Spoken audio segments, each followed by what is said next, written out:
حضرت مولا علی شیر خدا کے پاس ایک مکاتب غلام آیا، آ کے کہنے لگا یا اے امیر المومنین، میرے مالک نے جو کتابت میرے ذمہ لازم کی تھی نا، یعنی پیسے، میں بڑی کوشش کر رہا ہوں وہ پورے نہیں ہو رہے، تو مہربانی کریں میری کچھ مدد کریں۔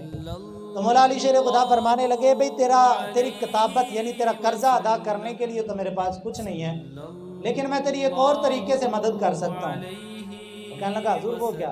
اور میں تجھے ایک دعا نہ سکھاؤں جو مجھے نبی پاک نے سکھائی تھی صلی اللہ علیہ وسلم، اور فرمایا تھا علی جو بندہ اس دعا کو پڑھے گا اگر احد پہاڑ کے برابر بھی اس کے سر پہ قرضہ ہوگا اللہ ادا کرنے کی سبیل پیدا کر دے گا۔ تو وہ کہنے لگا حضور سکھا دیں۔